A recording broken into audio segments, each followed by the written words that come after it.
Power usually wears crowns, uniforms, or titles, so it feels strange to imagine it slipping quietly into ordinary hands, yet history holds moments when crowds discovered authority could move without permission. What happens when voices outweigh orders, when numbers matter more than lineage, and when listening becomes more dangerous to rulers than ignoring ever was? The paradox appears early because stability promises safety while change promises risk. Yet people often move only after learning that staying still carries its own hidden dangers. Our journey opens in societies where hierarchy felt natural, where most decisions arrived from above, and where obedience blended comfortably with routine until pressure slowly bent that comfort. The conflict emerges not as sudden anger, but as a widening gap between lived experience and official explanations, creating tension long before any shouted demands filled public spaces. As the storyteller, I invite you to notice how power resists movement, even when it appears rigid, because systems are built to preserve themselves more than the people within them. Everyday life sets the stage quietly, as farmers, workers, and families follow customs that feel unchangeable, yet whispers of dissatisfaction slip between tasks, carried by stories of unfairness shared over meals and along roads. Rules exist everywhere, shaping trade, taxes, and justice, but their impact feels heavier when benefits flow upward faster than relief flows downward. People begin to compare notes, discovering patterns rather than accidents, realizing their struggles are shared rather than isolated. Security remains the promise offered by authority, warning that disruption invites chaos, though the warning loses strength when hardship already feels chaotic. The storyteller observes how fear works both ways, since rulers fear disorder while people fear being unheard. This mutual unease quietly prepares the ground. Ideas travel faster than reforms, moving through conversations, songs, gatherings, and handwritten pages, giving shape to thoughts that once felt vague and lonely. Language becomes important because naming injustice makes it visible, even when solutions remain unclear. Communities test boundaries carefully, asking questions before making demands. Authority responds unevenly, sometimes offering reassurance, other times enforcing silence, unintentionally teaching people where limits actually stand. Here we see order colliding with consequence, as actions meant to protect control instead sharpen awareness. The storyteller smiles gently, noticing how learning often begins where intention ends. Structures that once felt distant grow personal as taxes affect bread, laws affect families, and decisions reach into homes without invitation. Representation becomes more than an idea, turning into a felt absence rather than an abstract principle.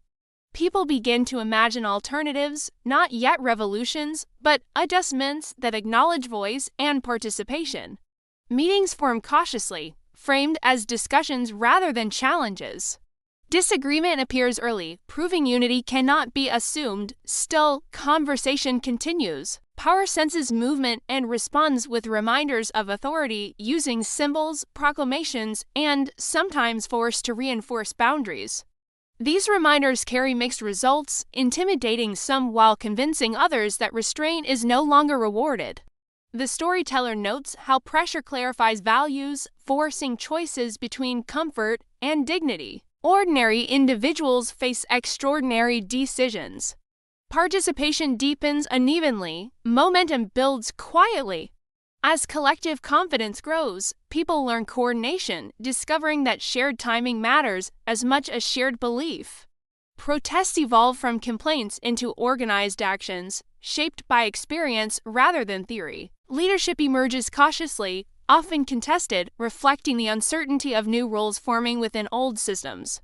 Authority reacts with a mix of concession and control, struggling to predict outcomes. This imbalance fuels further tension, uncertainty spreads.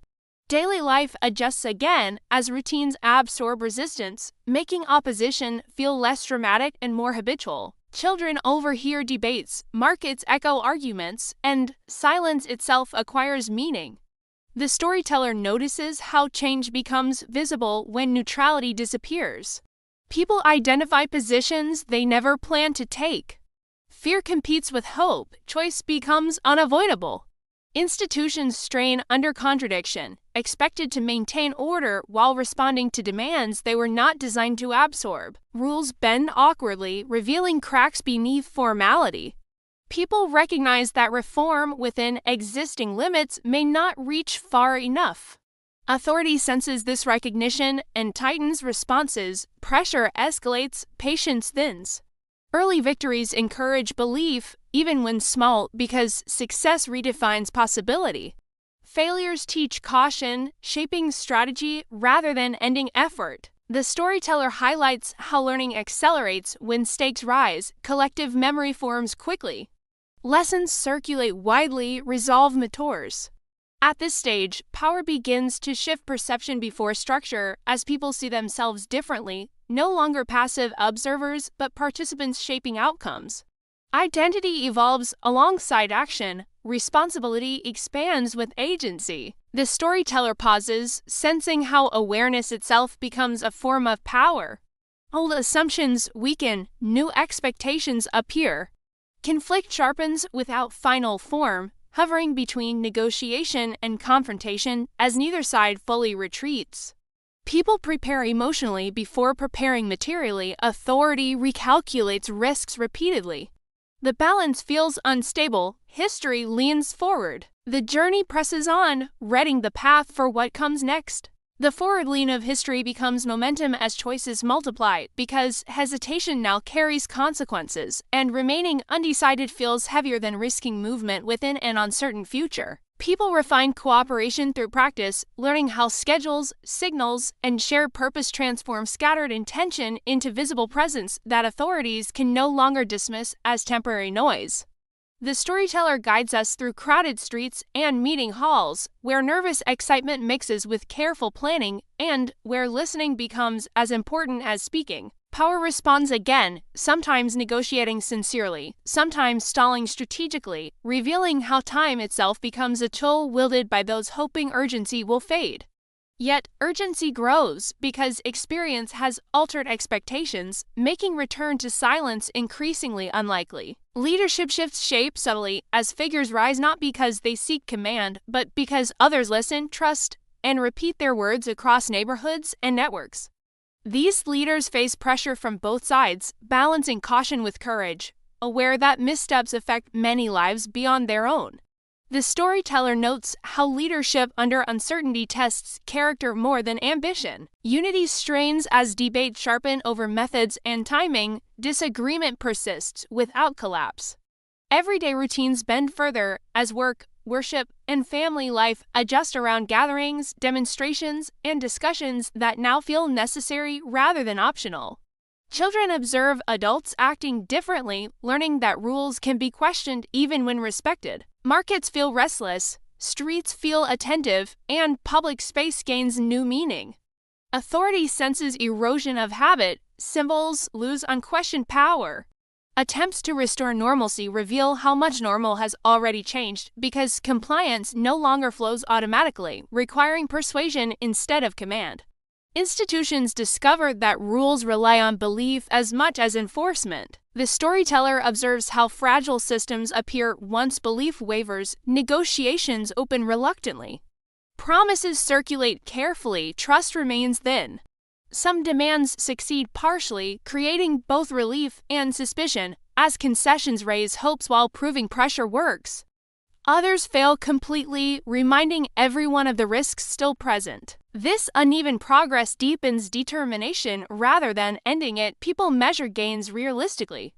Confidence grows cautiously, patience evolves into strategy. Conflict occasionally turns sharp, not always violently, but emotionally, as words harden and lines clarify. The storyteller stays close, noticing how restraint becomes intentional rather than fearful. Authority calculates responses more carefully, recognizing overreaction fuels resistance. The balance shifts subtly again. Momentum steadies, attention spreads outward. Observers from beyond take notice, carrying stories that frame events differently depending on distance and interest. External attention adds pressure, altering calculations on all sides. People realize their actions now exist within a wider story. Responsibility expands further. Self-awareness deepens, choices feel permanent. Internal organization strengthens, as groups refine roles, communication improves, and mistakes become lessons rather than endings. This learning process transforms participation into competence. The storyteller highlights how skill often follows necessity. Confidence becomes practical. Fear becomes manageable. Hope feels earned. Authority experiments with compromise, offering reforms designed to absorb energy without surrendering control. Some accept cautiously, others push further, sensing incomplete change. Debate intensifies without fracturing entirely.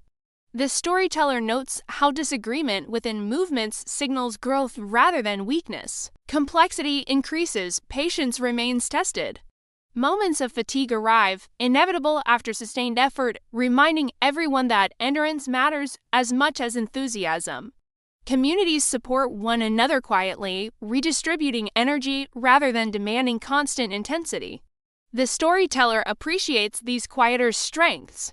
Momentum slows without stopping, determination adapts. Commitment persists, historical forces converge now as timing, leadership, public perception, and institutional response intersect in unpredictable ways. No single decision controls the outcome anymore. The storyteller emphasizes this uncertainty because history rarely obeys scripts. Possibility widens, risk remains, direction feels open. Power confronts a transformed public, one that understands leverage, coordination, and the value of sustained presence. Authority adapts reluctantly, realizing previous assumptions no longer hold. The storyteller senses a turning threshold without naming it final. Structures strain audibly, change feels close. The journey continues, leaning toward whatever follows next.